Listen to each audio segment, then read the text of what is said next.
Ko me pene te kōrero, a tēnei kei te mihi ake kia koe, ko panekire te maunga, ko waikare moana te hāwaka, ko waikare tāheke te arapau, ko mātātua te waka, ko Ngāti hine kura me te whānau pani nā hapu, ko te kūha me te waimako nā marae, ko tūhoi te iwi, ko mātātua te waka. E tahi atua o aku iwi, ko Ngāti Ruapani, ko Ngāti Awa, ko Kahununu, ko Tūhaurangi. Anō reira, ko James Waiwai hau, e mihi kauana a kia koe. Can you please tell me the name of the event and what this event is about? The name of the event is the First World Healers Gathering. The event is about the event is about gathering all the healers of Aotearoa, but it's looking at Aotearoa in its fullest meaning global and all that. And so a call's gone out to gather all the healers of Aotearoa. It's an open door welcome to all healers, lightworkers, nightworkers, and earthworkers.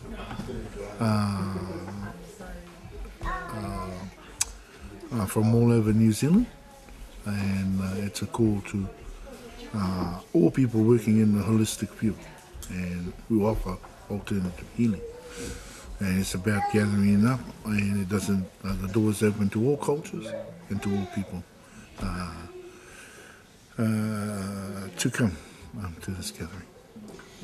Can we talk about the why? Why we have this gathering? The why part of this gathering is because of certain events that are taking place over the last 2 years regarding Mother Earth and the different realms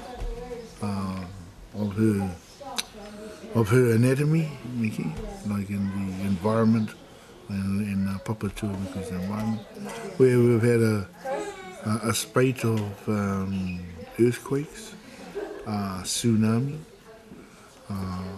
lots of loss of life. There's been typhoons, hurricanes, and oil spills. There's been a lot of loss of life in it. And it was time also for all the lightworkers and nightworkers, earthworkers, and clairvoyants and whoever to come together. It is our time. Living. It is the time that we agreed upon to meet on this earth plane when we came back in. I mean, we agreed to this thousands of years ago, so our elders tell us.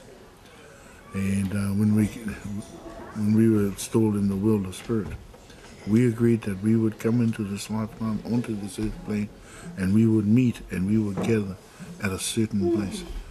Now, all light beings are doing that all over the country, all over the world. They have made their pacts and their covenants and their agreements that when we come back onto this earth plane, we will meet at certain areas that we have agreed upon.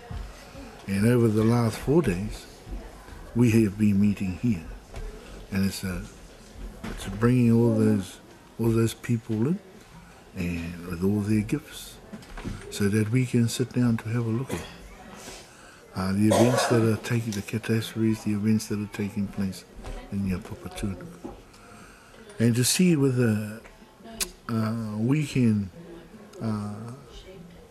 contribute to looking after Papatūānuku, and to discuss and see what we can do and how we might go about doing it. And one of it is one way we sort of discussed to do that was to raise their vibration, to lift their vibration. Because as discussed by different people, I mean, we've had a wide range of guest speakers that have talked across a number of things. We've had people talking on the Mayan calendar. We've had an American Indian talking about our spiritualism and the four winds, the different people. We've had one of our speakers that has come in and he's spoken on how globally we are closely related and how those connections are made through genealogy. It is amazing. And we've had some amazing people come. But Spirit has deemed that this is the time for us to meet. And we already know that that time is upon us and that we have to come together. One of the girls explained it to a T this morning at our first karakia this morning at 11 o'clock afterwards, and she got up to speak to Christine Carter. She got up to speak on the Mayan calendar. And when she finished, I think a lot of people were more clearer that this is the time that we had agreed upon to gather here to meet and what we were going to do. And we were going to send mass healing on a mass proportion, because when you get like-minded people in the one area thinking the one thing and sending the same thought all together, that is powerful stuff. Yeah? And if you've ever heard the quotation, the power of intent, or the power of the thought, how much more powerful could you get it with over 100 people sitting out here? Not only here.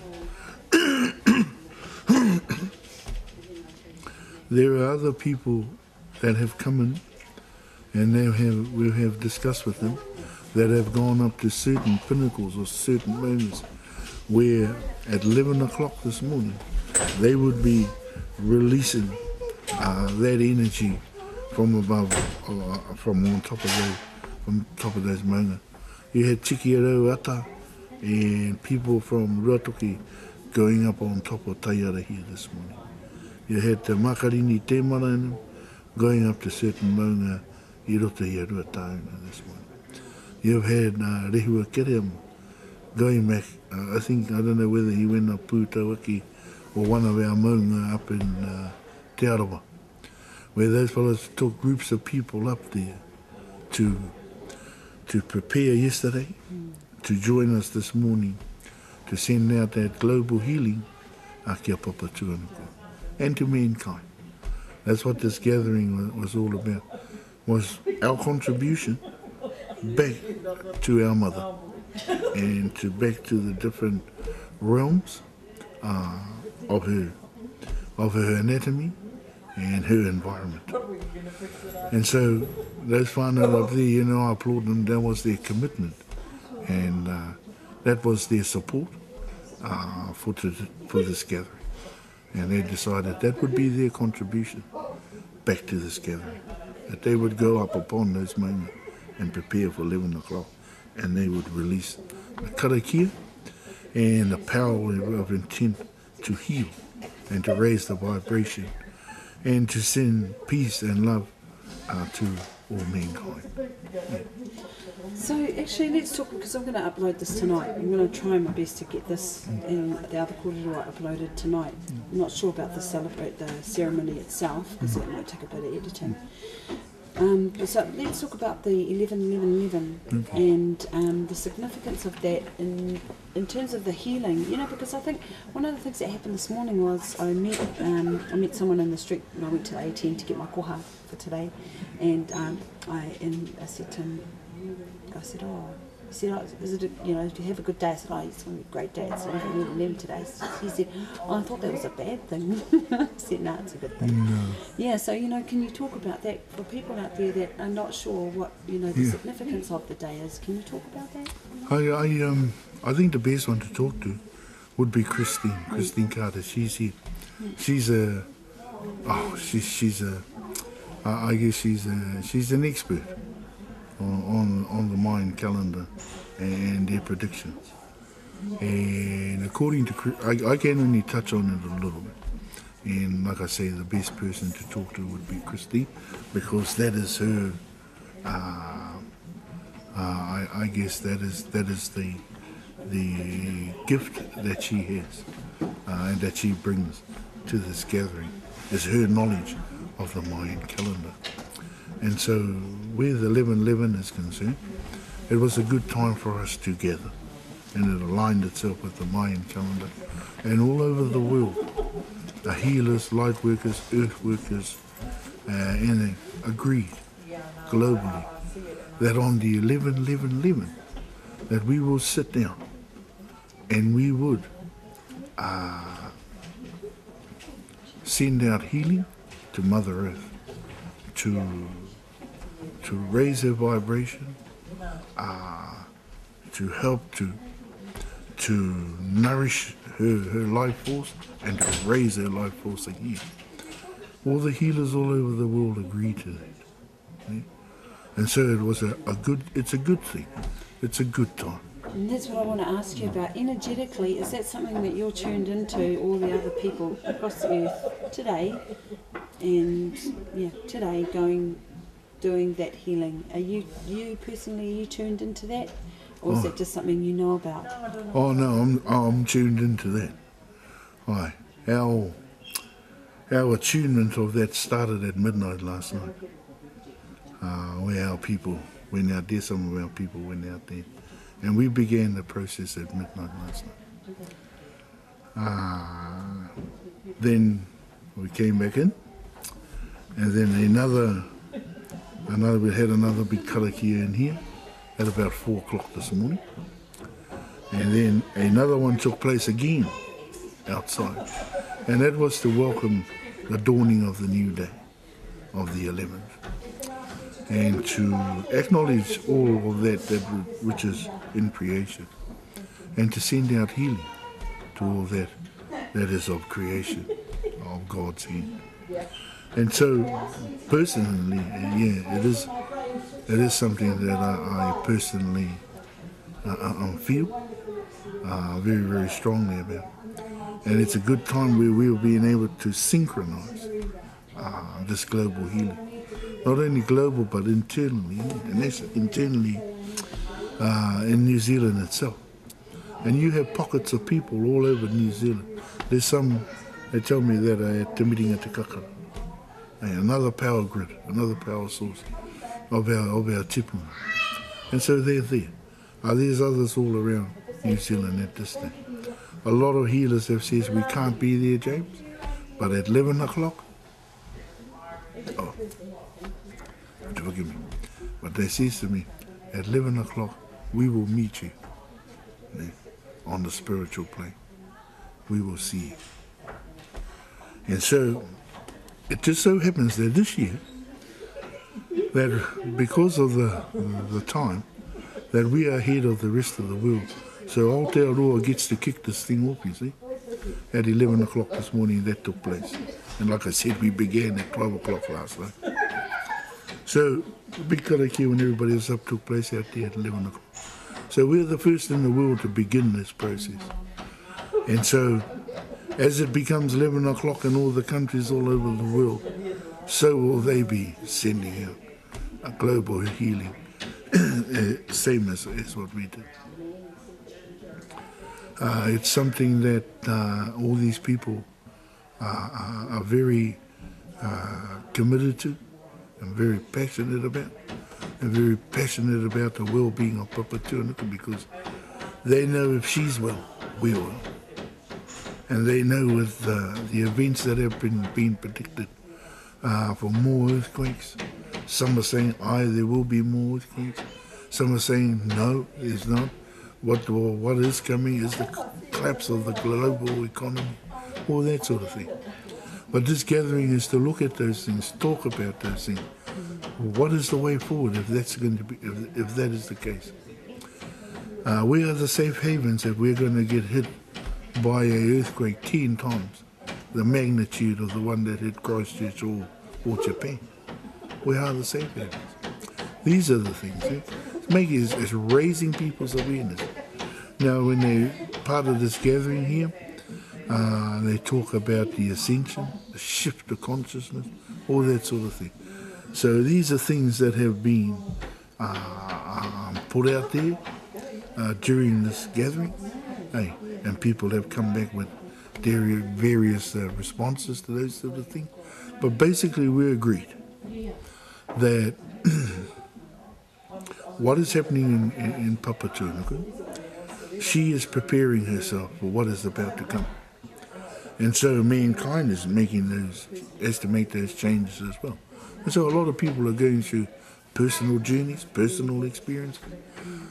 Couples are no longer together. Couples are coming together. People are all over the country are coming together. Today we'll come together the last 4 days.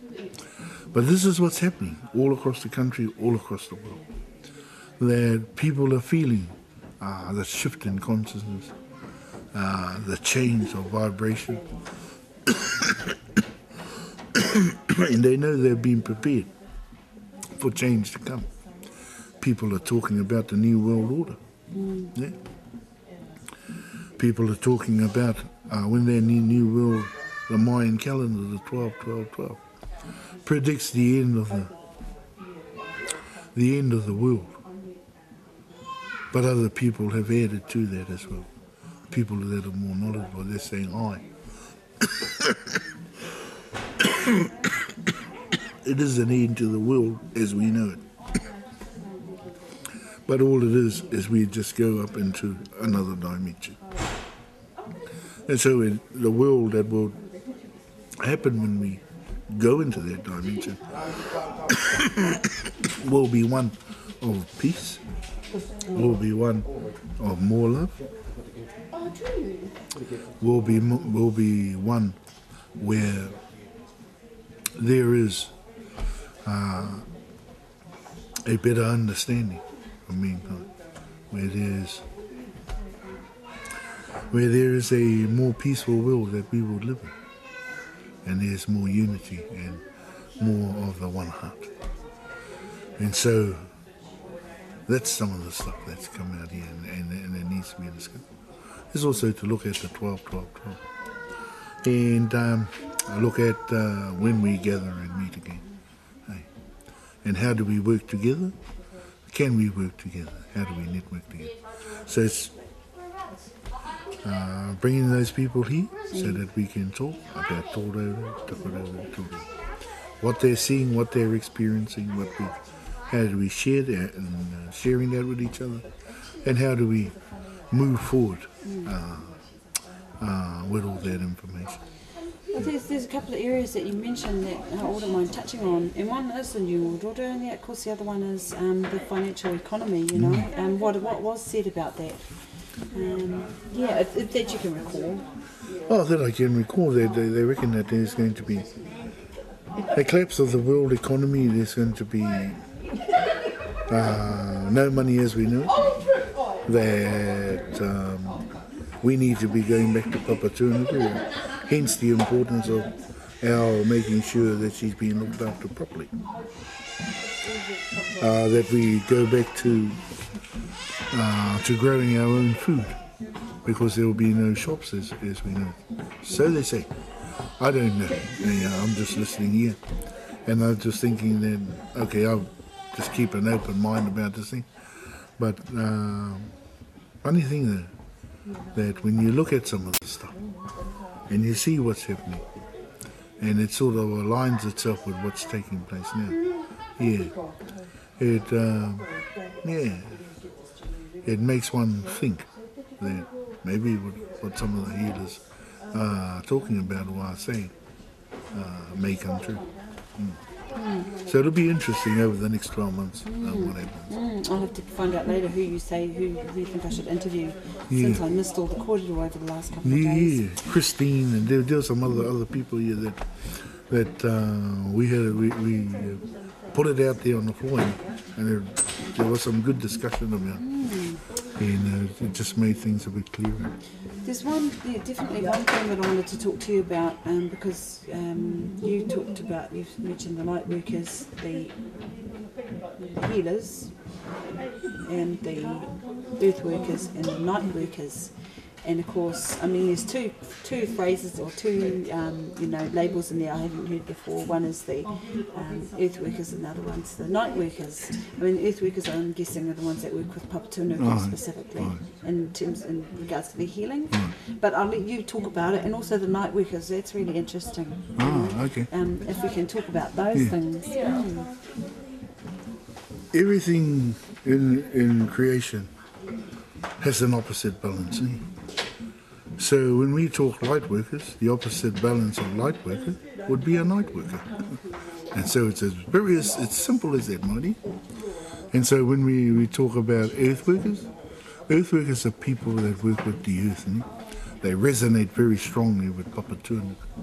And so when the healers were gathered, we put them in their elements of air, water, fire, and earth.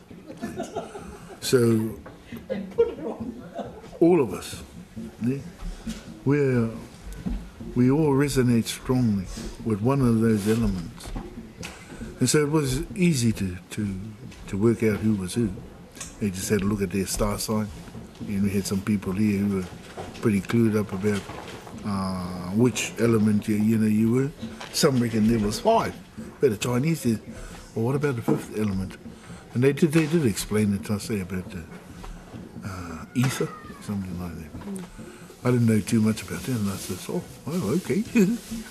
And anyway, so we talk about the Earthworkers. So like I said, they work with Papatūānuku and their earthy people, get their hands in the dirt and all that. And then you would have seen some of them out there in their element, like we've broken the elements this morning. And the earth people were lying on the ground. The water people all went to the river yesterday, and they were attuning themselves with the Hine Wainui. And then you had all the air people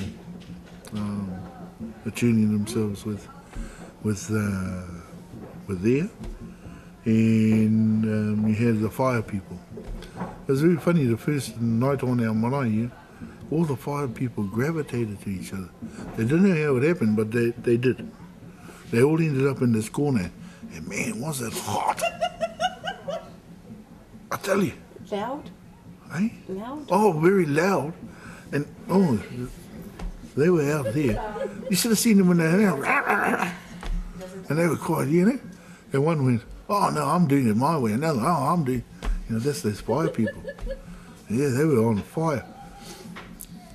Christine, my dear, this lady would like to talk to you later. I've talked to Christine. We're gonna. Okay. Up, And yeah. And so we talk about the light worker, the light worker and the night worker. Light worker is a person that works with the light. Like the light is God's light, the supreme being's light, Tipuna's light, all that thing, works in the light. Now a night worker is the opposite. He works in the realms of the darkness. Some of them go to the extreme of working with the devil or whatever they call it. I don't really know who he is, but anyway, they use the. It's a word. It's a word. That sort of describes it. Yeah. Now, dark energy. Dark energy. Yeah. That's a night. That's how people sort of perceive a night worker. But in organising this thing, I talked to one of my whanaunga rehua kereama, and I sort of said to him, hey, are you able to come to this gathering? And then he says, oh, not sure. I said, why is that? He says, because you told me it's only for light workers and light workers and earth workers and healers. And I says, yeah, that's what I wanted to. He goes, no. And he says, well, what about me? And I sort of sat back and said, what about you? So I'm asking him, and then he goes, He says, well, you didn't talk about whether this was for the night workers.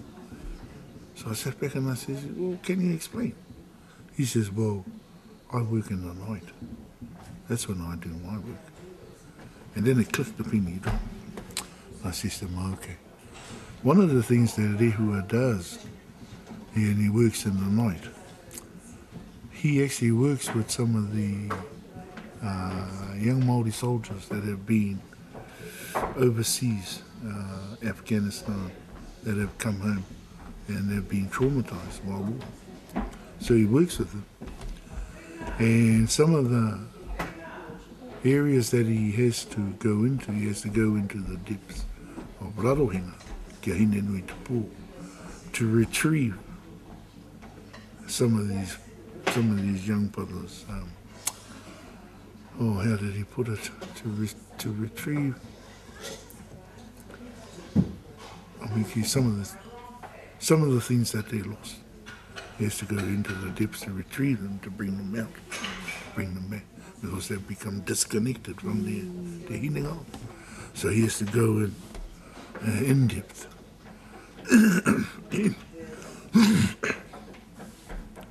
And so he has to go down into the depths of Hinenui Te Pō to retrieve some of these stuff that these young brothers have become, have lost and have become disconnected from. And I've seen a couple of them that he's brought back to Waikato. It was a experience to sit there and have these young men brought to my place. Where Rehua took them to a certain area of our moana to help retrieve what they had lost in the war. And so he deems himself to be a night worker, but a night worker for the good, not for the bad. He's going in there to assist our young Māori warriors that have come back affected by, I guess, the experiences that they've experienced of warfare. And so these are where our young people are being sent into to fight the fight of other people's countries. And when they return to their families, that's how they come home. And so Rehua, with all his love and aroha for them, tries to help them in that manner. And that's why he believes that he's a night worker. Anything else that you wanted to say? Oh, look, I just can't say enough about Rita Tupe and Tāpenekala, Mate, and Mori and her husband, Mark, and their children are Tirinama, and Waki, and Fire Shirley, and Tipene, and Vince. Oh yeah, and I have to do this, otherwise they're going to feel left out. And all the whānau from Ngāti Hakapatu here, and all our people from Waiohau.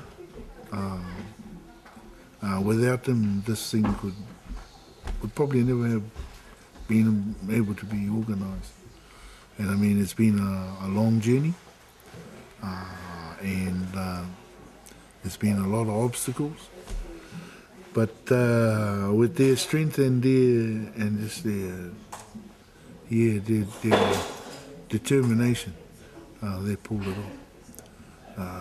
And I just want to say thank you to Tom Tupe and Rita Tupe and their whānau for all they've done for this gathering and all the people that have turned up. And people like yourself, Sunny FM and Te Karet, for taking the time out and the interest to come in and document this stuff and to put it out there to help other people that may be experiencing similar things, and maybe if they can help them, all well and good. And if it should inspire them to go out there and to do something to look after Papa Tuanuku, then, that's all well and good as well. Because if we don't look after her, who will? There is a saying, he ika paunamu, he matapihi wai, he